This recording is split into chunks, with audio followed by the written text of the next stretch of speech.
ഇനി അവരിവിടെ വരരുത്, മിണ്ടരുത്, സംസാരിക്കരുത്. അവർ വീടിൻ്റെ പട്ടി ചവിട്ടരുത്. അമ്മയായിട്ട് യാതൊരുവിധ കോണ്ടാക്ട്സും അവർക്ക് പാടില്ല. പറഞ്ഞ മനസ്സിലായല്ലോ? അപ്പോൾ വിമല പറഞ്ഞു, മോളെ ഞാൻ എങ്ങനെ ഇത് അവരോട് പറയാം? എങ്ങനെ പറഞ്ഞാലും വേണ്ടില്ല, ഞാൻ പറഞ്ഞതനുസരിച്ച് അമ്മയ്ക്ക് നല്ലത്. എൻ്റെ ജീവിതം ഇനി നശിപ്പിക്കാൻ ഞാൻ തയ്യാറല്ല. ഒരിക്കൽ നശിച്ചത് എൻ്റെ ജീവിതം. ഇനി ഞാൻ ഇതൊക്കെ കണ്ടു കഴിഞ്ഞാൽ എങ്ങനെ പ്രതികരിക്കാമെന്ന് എനിക്ക് അറിയില്ല കേട്ടോ അമ്മേ. അമ്മയ്ക്കുള്ള താക്കീതുമായിട്ടാണ് ശ്രുതി നിൽക്കുന്നത്. അപ്പോൾ കൂട്ടുകാരെ, ഇന്നത്തെ ചമ്മന്തിപ്പൂവിൻ്റെ കഥ പറയാം. ഈ സമയം സച്ചി രേവതിയും കാറിൽ ഇങ്ങനെ പോയിക്കൊണ്ടിരിക്കുകയാണ്.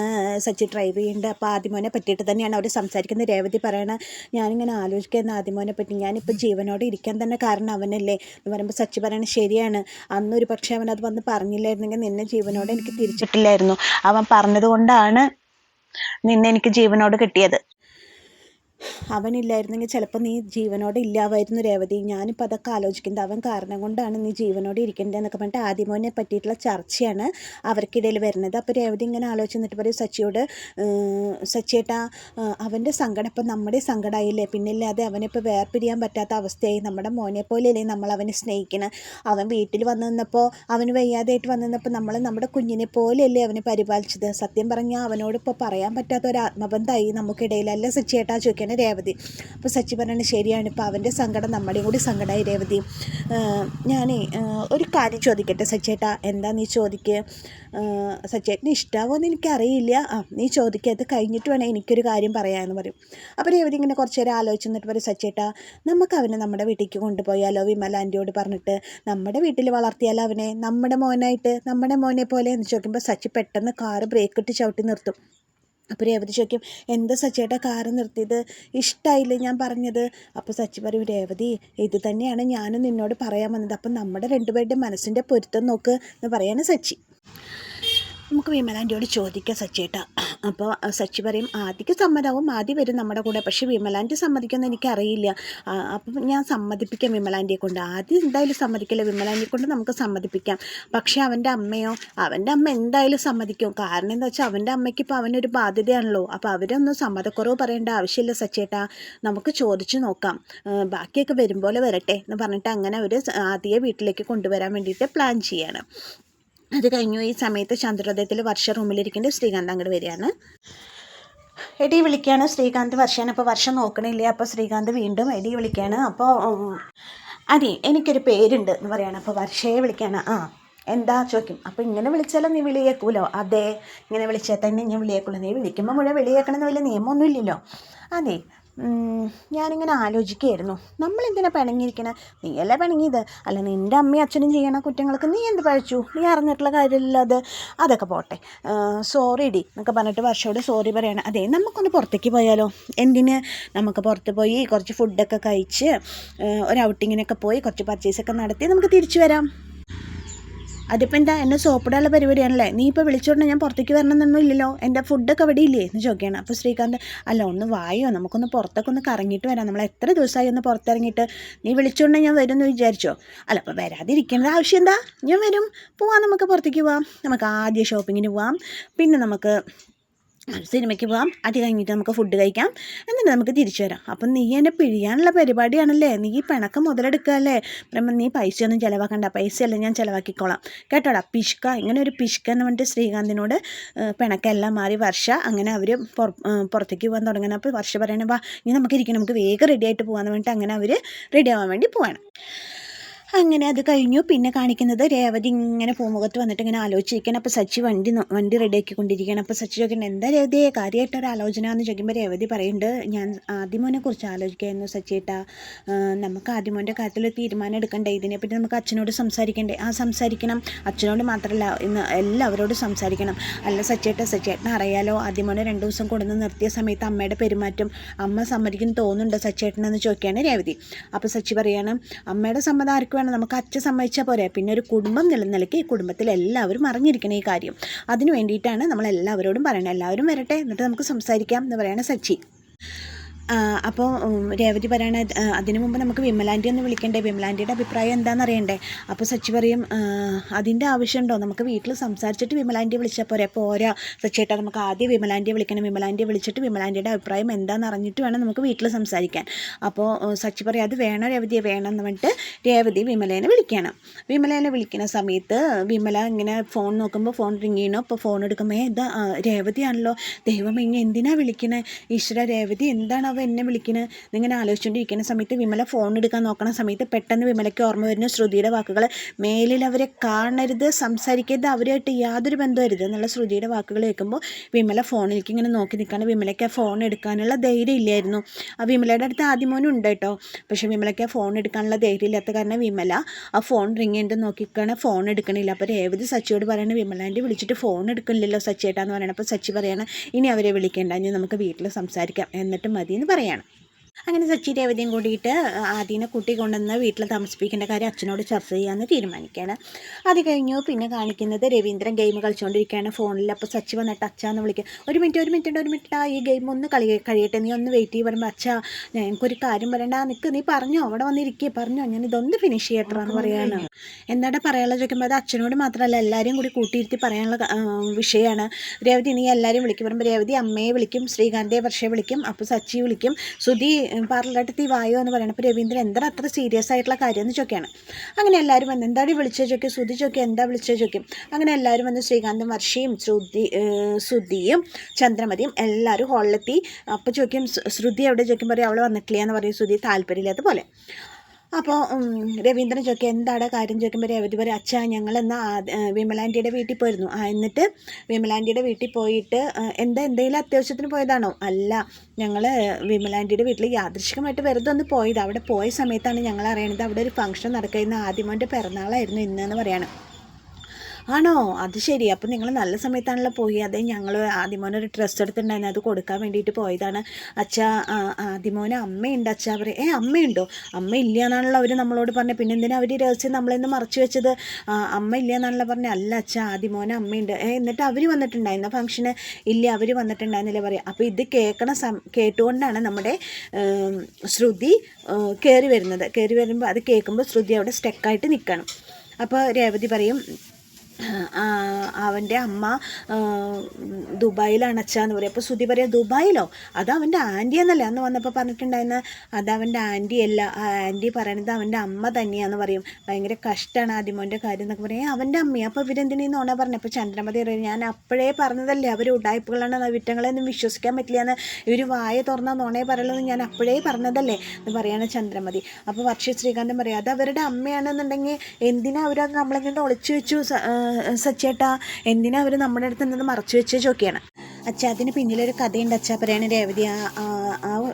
ആദിമോൻ്റെ അമ്മേനെ ചെറുപ്പത്തിൽ തന്നെ വളരെ ചെറുപ്പത്തിൽ കല്യാണം കഴിപ്പിച്ച് അയച്ചു. ഒരുപാട് പ്രായം കൂടുതലുള്ള ഒരാളെ കൊണ്ടാണ് കെട്ടിച്ചു വിട്ടത്. കല്യാണം കഴിഞ്ഞ ആദിമോൻ ഉണ്ടായപ്പോൾ തന്നെ അവരുടെ ഭർത്താവ് മരിച്ചു പോയതിന് ശേഷം അവർ ആദിമോനെ അങ്ങനെ ആക്സെപ്റ്റ് ചെയ്തിട്ടില്ല. പക്ഷേ ആദിമോനാണ് അവരുടെ അമ്മ, ആദിമോൻ്റെ അമ്മയാണ് അവരെന്ന് അവരൊരാളോടും പറയാനും സമ്മതിച്ചിട്ടില്ല. ആൻറ്റി എന്ന് പറഞ്ഞിട്ടാണ് വിളിപ്പിക്കാറ്. ഭയങ്കര കഷ്ടമാണ് ആദിമോൻ്റെ കാര്യം. ആ സ്ത്രീ ഇപ്പോൾ ഗൾഫിലാണെന്നൊക്കെ പറയണം. അപ്പോൾ സച്ചി പറയണം അതിപ്പോൾ ഗൾഫിലൊക്കെ ജോലി അടിച്ചിട്ട് നടക്കുക, ആ മോനെ പോലും തിരിഞ്ഞു നോക്കാറില്ല. വരുമ്പോൾ ശ്രുതി ഇങ്ങനെ പൂമുഖത്ത് നിന്നിട്ട് കണ്ണിൽ കൂടെ അങ്ങനെ വെള്ളം ഒഴുകണ്ടിട്ട് ശ്രുതിയുടെ. അപ്പോൾ ആദ്യമോനെ അറിയില്ല അവൻ്റെ അമ്മയാണ് അത് എന്നൊക്കെ അറിയില്ല എന്നൊക്കെ പറയണം. അപ്പോൾ രവീന്ദ്രൻ പറയും എന്തൊരു അമ്മയാടാ അവള്, സ്വന്തം മകനെ തള്ളി പറഞ്ഞിട്ട് സ്വന്തം മകനെ അക്സെപ്റ്റ് ചെയ്യാത്ത അവളൊരു അമ്മയാണോ? സ്വന്തം മകൻ്റെ അടുത്ത് അമ്മയാണെന്ന് പറയാത്ത അവളൊരു സ്ത്രീയാണോ എന്നൊക്കെ ചോദിക്കുകയാണ്. അപ്പോൾ ചന്ദ്രമതി ഇങ്ങനെ ഇരുന്നിട്ട് തല ആട്ടുണ്ട് കേട്ടോ അത് കേട്ടിട്ട്. അപ്പോൾ വർഷ ചോദിക്കും എന്തൊരു സ്ത്രീ, അവർ സ്വന്തം മകനെ അംഗീകരിക്കാത്ത അവരൊരു സ്ത്രീയാണോ എന്നൊക്കെ ചോദിക്കും. എങ്ങനെ കഴിയുന്നു അവർക്ക് ഇത് ചോദിക്കണം ശ്രീകാന്ത്. അപ്പോൾ അതെ അവരങ്ങനെ ഒരു സ്ത്രീയാണ്, അവരെ ജോലി അടിച്ചിട്ട് നടക്കുക ദുബായിൽ. മോനെ ആൻറ്റിക്ക് വല്ലപ്പോഴും വല്ല പൈസ അയച്ചു കൊടുക്കും, ആൻറ്റി ആദ്യമോനെ ഒന്ന് തിരിഞ്ഞു പോലും അവൾ നോക്കാറില്ല എന്നൊക്കെ പറയണ സച്ചി. അപ്പോൾ ഇതൊക്കെ കേട്ടിട്ട് സങ്കടം വന്ന് സഹിച്ച് നിൽക്കുകയാണ് കേട്ടോ ശ്രുതി. അവളെല്ലാവരോടും പറഞ്ഞേക്കുന്നത് ആദിയുടെ ആൻറ്റിയാണെന്നാണ്, ആദിയുടെ അമ്മയാണെന്ന് പോലും അവൾ ആരോടും പറഞ്ഞിട്ടില്ല എന്നൊക്കെ പറയുമ്പോൾ ശ്രീകാന്ത് പറയണം, എന്നാൽ എങ്ങനെ ഒരു അമ്മയ്ക്ക് മോനെ ഉപേക്ഷിക്കാൻ പറ്റും? ഒരു അമ്മയുടെ കരുതലില്ലാതെ എങ്ങനെയാണ് മോൻ വളരും? അമ്മയ്ക്ക് മക്കളെ ഉപേക്ഷിക്കാൻ പറ്റും സച്ചി? അത് തന്നെയല്ലേ ഇവിടെ പറയണ സച്ചി, അത് തന്നെയല്ലേ ഇവിടെ സംഭവിച്ചത് ശ്രീകാന്തെ. അതുകൊണ്ടാണല്ലോ എനിക്ക് അച്ഛമ്മയുടെ വീട്ടിൽ വളരേണ്ടി വന്നത്. ഒരമ്മയുടെ സ്നേഹവും വാത്സല്യവും അനുഭവിച്ചറിയാൻ ഇഷ്ടമില്ലാത്ത ഏതെങ്കിലും മക്കളുണ്ടോ? ഒരമ്മയുടെ നെഞ്ചിൽ ചൂട് പറ്റി വളരാൻ കൊതിക്കാത്ത ഏതെങ്കിലും മക്കളുണ്ടോ എന്നൊക്കെ പറഞ്ഞിട്ട് സച്ചി ഭയങ്കര വിഷമത്തിൽ ഇമോഷണലായിട്ട് സംസാരിക്കണം. സച്ചിയുടെ ഒരവസ്ഥ സച്ചിയുടെ സംസാരത്തിൽ കൂടെ പുറത്തു വരികയാണ്. ഇത് കേൾക്കുമ്പോൾ രേവതിക്കൊക്കെ വിഷമമുണ്ട്. ചന്ദ്രമതി ഇങ്ങനെ ഒന്നും മിണ്ടാതിരിക്കുന്നുണ്ട്. എല്ലാവരും അത് കേൾക്കുന്നുണ്ട്. ആ മകനറിയാം അമ്മ കൂടിയില്ലാത്തതിൻ്റെ വിഷമം, അമ്മയുടെ നെഞ്ചിൽ ചൂട് കിട്ടാത്തതിൻ്റെ വിഷമം, അമ്മയുടെ സ്നേഹം അനുഭവിക്കാത്തതിൻ്റെ വിഷമം അവനല്ലേ അറിയുള്ളൂ എന്നൊക്കെ പറയാണ്. അപ്പോൾ ശ്രുതി പറയണം, എന്തൊരു പെണ്ണാവൾ, സ്വന്തം കുട്ടീനെ തള്ളി കളഞ്ഞിട്ടുള്ള അവൾ എന്തായാലും അവളൊരു ഫ്രോഡാന്നുള്ളതിൽ ഒരു സംശയമില്ല എന്ന് പറയുമ്പോൾ ശ്രുതി ഇതൊക്കെ കേൾക്കുമ്പോൾ ഞെട്ടാണ്. ശ്രുതിയുടെ വായനാണ് കേട്ടോ പുറത്ത് വരുന്നത്. ആ ശ്രുതിനെയാണ് ശ്രുതി പറ്റിച്ചുകൊണ്ടിരിക്കുന്നത്. അത് കഴിഞ്ഞിട്ട് പറയാണ്, അവളെ എന്തായാലും വിശ്വസിക്കാൻ കൊള്ളില്ല, 100% ഉറപ്പാണ്. എനിക്ക് തോന്നണതേ അവൾ ഇതൊക്കെ മറച്ചു വെച്ചിട്ട് വേറെ ഒരു കല്യാണം കഴിഞ്ഞൊരു കുട്ടീൻ്റെ എന്നുള്ള കാര്യമൊക്കെ മറച്ചു വെച്ചിട്ടൊരു കല്യാണം കഴിച്ചിട്ട് അവൾ സുഖമായിട്ട് ജീവിക്കുന്നുണ്ടാവും പറയണം. അപ്പോൾ വർഷ പറയണം, അതെ എനിക്കും അങ്ങനെ തന്നെ തോന്നണം, അവർ കല്യാണമൊക്കെ കഴിഞ്ഞിട്ട് സുഖമായിട്ട് ജീവിക്കുന്നുണ്ടാവും, അതുകൊണ്ട് കുട്ടീനെ അവരൊന്നും തിരിഞ്ഞു നോക്കാത്ത പറയുമ്പോൾ ചന്ദ്രമതി പറയും, ശരിയാ, എല്ലാവരും പറഞ്ഞ് പറ്റിക്കുകയാണല്ലേ അപ്പോൾ അവൾ ശരിക്കും ഫ്രോഡ് തന്നെയാണെന്നൊക്കെ പറയാണ് ചന്ദ്രമതി. അപ്പോൾ ഇതൊക്കെ കേട്ടിട്ട് ഉരുകയാണ് കേട്ടോ ശ്രുതി. അപ്പോൾ സച്ചി പറയണ, ശരിയാണ്, അവളൊരു ഫ്രോഡ് തന്നെയാണ്. അപ്പോൾ ശ്രുതി പറയാം, എന്നാലും അവളെ കല്യാണം കഴിച്ചേക്കണ ആ നിർഭാഗ്യവാൻ ആരാണ്? ഇവളെ എന്തായാലും ജീവിതത്തിൽ വിശ്വസിക്കാൻ പറ്റില്ല, ഇവൾ പക്ക ഫ്രോഡാന്ന് 100% ഉറപ്പാന്ന് പറയാണ് ശ്രുതി. ശ്രുതിയുടെ വായന ഇതൊക്കെ കേൾക്കണ ശ്രുതിയൊക്കെ തളർന്നിട്ടാണ് കേട്ടോ പൂമുഖത്ത് നിൽക്കണത്. ഇതൊക്കെ കേട്ടിട്ട് രവീന്ദ്രൻ ഇങ്ങനെ ആലോചിച്ചിരുന്നിട്ട് പറയണം, എന്നാലും ആ മോൻ്റെ കാര്യം ആലോചിക്കുമ്പോഴേ സങ്കടം, കഷ്ടമാണല്ലേ സച്ചി ആ കുട്ടിയുടെ കാര്യം എന്നൊക്കെ ചോദിക്കുമ്പോൾ സച്ചി പറയണം, അത് പറയാൻ തന്നെയാണ് അച്ഛാ ഞങ്ങളെല്ലാവരും വിളിച്ചത്. അപ്പോൾ എന്താ ചോദിക്കുമ്പോൾ രേവതി പറയും, അച്ഛാ വിമലാൻ്റിക്ക് സുഖമില്ലാണ്ടിരിക്കുക, അവൻ്റെ അമ്മയാണെങ്കിൽ അവനെ തിരിഞ്ഞു നോക്കണമില്ല, വിമലാൻ്റിക്ക് അവനെ ശരിക്കും നോക്കി വളർത്താനൊന്നും പറ്റണില്ല, ഞങ്ങൾ ആലോചിക്കുക, ഞങ്ങൾ അവനെ ഇങ്ങോട്ട് കൊണ്ടുവന്നാലോ എന്ന്. അവർക്ക് കൊടുക്കാൻ പറ്റാത്തതൊക്കെ വിമലാൻ്റിക്കും അവൻ്റെ അമ്മയ്ക്കും കൊടുക്കാൻ പറ്റാത്ത സ്നേഹവും വാത്സല്യം ഞങ്ങൾക്ക് കൊടുക്കാൻ പറ്റും അച്ഛാ, ഞങ്ങൾ അവനെ ഇവിടെ കൊടുന്ന് പൊന്നു പോലെ നോക്കിക്കോളാം അച്ഛാ, ഞങ്ങളുടെ കൂടെ വളർത്തിക്കോളാം, ഞങ്ങൾ അവനെ ഇങ്ങോട്ട് കൊണ്ടുവന്നോട്ടെ, അത് ചോദിക്കാനാണ് ഞങ്ങൾ അച്ഛനെ വിളിച്ചത് പറയണം. അപ്പോൾ എല്ലാവരും ഇത് കേട്ടിട്ട് ഞെട്ടാണ്. അപ്പോൾ ചന്ദ്രയൊക്കെ, എന്ത് ഇവിടെ കൊണ്ടുവരാനോ എന്ന് ചോദിക്കുകയാണ് ചന്ദ്ര. അപ്പോൾ ശ്രീകാന്തും വർഷം ഇങ്ങനെ ആലോചിച്ചിരിക്കുന്നുണ്ട്. അപ്പോൾ രവീന്ദ്രൻ പറയും, കൊണ്ടുവരുന്നതൊക്കെ നല്ല കാര്യം തന്നെയാണ് സച്ചി എന്ന് പറയുമ്പോൾ ചന്ദ്രമതി പറയും, എന്ത് കൊണ്ടുവരുന്ന നല്ല കാര്യമെന്ന് മിണ്ടാതിരുന്നോ, ഇവിടെ ഇതെന്താ അഭയകേന്ദ്രം എന്നല്ല, അല്ലെങ്കിൽ തന്നെ എനിക്ക് മനസ്സിന് പിടിക്കാത്ത കുറച്ച് പേര് ഇവിടെ താമസിക്കുന്നുണ്ട്, ഇനിയിപ്പോൾ അതിൻ്റെ ഇടയിൽ കൂടെ ഒരു കുട്ടിയും കൂടി. അപ്പോൾ രേവതി പറയാതെ, അമ്മ എന്നെയല്ലേ ഉദ്ദേശിച്ച്. അപ്പോൾ സച്ചി പറയുന്നത്, നിന്നെ മാത്രമല്ല രേവതി, എന്നെയും കൂടി കൂട്ടിയിട്ട് അമ്മ ഉദ്ദേശിച്ച് പറയുമ്പോൾ, അതെ ആവശ്യമില്ലാത്ത കാര്യങ്ങളൊന്നും തുടങ്ങി വെക്കേണ്ട. പണ്ട് ശ്രീകാന്ത് ചെറിയ കുട്ടിയായിരിക്കുന്ന സമയത്ത് ശ്രീകാന്തിന് ഓർമ്മയില്ല ഒരു പട്ടിക്കുട്ടി ഇവിടെ കൊണ്ടുവന്നത്, ഞാൻ എന്നിട്ട് അതിന് ഗേറ്റിൻ്റെ വെളിയിൽ തള്ളിയത് ഓർമ്മയില്ലേ? ആവശ്യമില്ലാത്ത ഒരു കാര്യത്തിന് നിൽക്കേണ്ട ആവശ്യമില്ല കേട്ടോ. ഇനിയിപ്പോൾ നിങ്ങൾക്ക് അത്ര സിമ്പതി തോന്നണ, കുട്ടിയോട് അത്രയും സ്നേഹം തോന്നണമെന്ന് നിങ്ങളൊരു കാര്യം ചെയ്യുക, നിങ്ങൾ ആ കുട്ടിക്ക് കുറച്ച് പൈസ കൊടുത്ത് സഹായിച്ചോ, അല്ലാണ്ട് ആവശ്യമില്ലാത്ത കാര്യങ്ങളൊന്നും എടുത്ത് തലയിൽ വെക്കാൻ നിൽക്കണ്ട, എനിക്കത് ഇഷ്ടമില്ല, ഞാൻ സമ്മതിക്കില്ല, ഈ വീട്ടിൽ വളർത്താൻ ഞാൻ സമ്മതിക്കില്ല പറയാണ് ചന്ദ്രമതി. പക്ഷേ സച്ചി രേവതി ആ കുട്ടീനെ അഡോപ്റ്റ് എടുത്തിട്ട് ചന്ദ്രത്തിൽ കൊണ്ടുവന്ന് വളർത്താനുള്ള കാര്യം ചോദിക്കുമ്പോൾ ആകെ ഞെട്ടിത്തരിച്ച് നിൽക്കണ വേറൊരാളുണ്ട്. വേറെ ആരല്ല, ഇതൊക്കെ കേട്ട് നിൽക്കണ ശ്രുതിയാണ് കേട്ടോ. ആ ശ്രുതിയുടെ ഒരു മാനസികാവസ്ഥ പറഞ്ഞ് മനസ്സിലില്ല, അത്രയും ഞെട്ടിത്തരിച്ചിട്ടാണ് ശ്രുതി നിൽക്കണത്.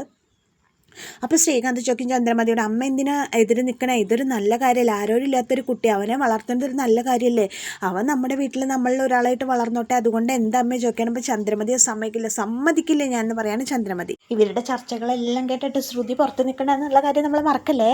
അത് കഴിഞ്ഞിട്ട് സച്ചിയുടെ അടുത്ത് പറയുന്നുണ്ട് ചന്ദ്രമതി, ഒരിക്കലും ഇത് നടക്കില്ല, ഈ കുട്ടീനെ ഇവിടെ കൊണ്ടുവരാൻ സമ്മതിക്കില്ല. അപ്പോൾ രവീന്ദ്രൻ, ചന്ദ്രേ അത് നായ്ക്കുട്ടിയൊന്നുമല്ല, ഒരു മനുഷ്യക്കുഞ്ഞല്ലേ. അപ്പോൾ ശ്രീകാന്തും പറയണത്, അതിനെന്താ അമ്മേ, അവരെ വളർത്തണോണ്ട് ഇപ്പോൾ എന്താ കുഴപ്പം, അതുകൊണ്ട് ഇപ്പോൾ വലിയ പ്രത്യേകിച്ച് ബുദ്ധിമുട്ടൊന്നും ഇല്ലല്ലോ എന്ന് പറയുമ്പോൾ വർഷ പറയേണ്ട, ഒരു ആൻറ്റി ഒരു കുഞ്ഞിനൊരു ജീവിതം കൊടുക്കല്ലേ അവർ ചെയ്യണത്, അതിന് അവരെ സപ്പോർട്ട് ചെയ്യല്ലേ വേണ്ട, ആൻറ്റി എന്താ ഇങ്ങനെ സംസാരിക്കണം എന്നൊക്കെ ചോദിക്കുകയാണ്. അപ്പോൾ ചന്ദ്രമതി പറയും, എന്ത് വന്നാലും ശരി ഞാൻ അതിന് സമ്മതിക്കില്ല പറഞ്ഞാൽ ഞാൻ സമ്മതിക്കില്ല എന്ന് പറയണം.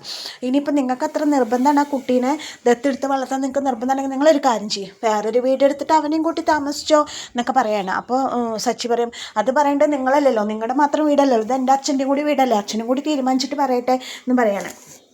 അങ്ങനെ ഇവർ കുട്ടീനെ പറ്റിയിട്ടുള്ള കാര്യങ്ങൾ ഇങ്ങനെ ചർച്ച ചെയ്യുമ്പോൾ ശ്രുതി പറയാണ്, എനിക്ക് അമ്മയുടെ അഭിപ്രായം തന്നെയാണ്, എന്തിനാ കുട്ടീനെ ഇവിടെ കൊടുന്ന് വളർത്തേണ്ട ആവശ്യം, പോരാത്തതിന് അവൻ്റെ അമ്മ അവനെ നോക്കണില്ല താനും എന്നൊക്കെ പറയുമ്പോൾ ഇതൊക്കെ കേട്ടിട്ട് ശ്രുതി അകത്തേക്ക് ഇങ്ങനെ മെല്ലെ നടന്നു വരുമ്പോൾ ശ്രുതി ചോദിക്കണം, എന്താ ഇവിടെ, എന്താ എല്ലാവരും കൂടി ഒരു ചർച്ച, എന്തെങ്കിലും പ്രശ്നം ഉണ്ടോ എന്ന് ചോദിക്കുമ്പോൾ ചന്ദ്രമതി പറയണം, എൻ്റെ ശ്രുതി ഒരു കാര്യമുണ്ട്, എന്താ കുട്ടിയുടെ പേര്, അന്നിവിടെ വന്ന് നിന്നില്ലേ ആദി, അവനെ വീട്ടിൽ കൊടുന്ന് വളർത്തേണ്ട കാര്യം ഇവർ സംസാരിക്കണത്, അവൻ്റെ അമ്മ അവനെ നോക്കണില്ല അത്രേ, അവൻ്റെ അമ്മയ്ക്ക് ഗൾഫിലാണ്, തിരിഞ്ഞ് നോക്കണില്ല എന്നൊക്കെയാണ് പറയുന്നത്. അപ്പോൾ അവനെ നോക്കണം എന്നാണ് ഇവർ പറയുന്നത്. എനിക്ക് താല്പര്യമില്ല എന്ന് ഞാൻ പറഞ്ഞു. അപ്പോൾ ശ്രുതി പറഞ്ഞു, അത് തന്നെയാണ് എനിക്കും പറയുള്ളത് ആൻറ്റി, എന്തപ്പോൾ അതിൻ്റെ ആവശ്യം, ഒന്നാമത് അവൻ്റെ അമ്മ നോക്കണില്ല, പിന്നെ ഇപ്പോൾ നമ്മളെന്തിനാ അവനെ നോക്കണം.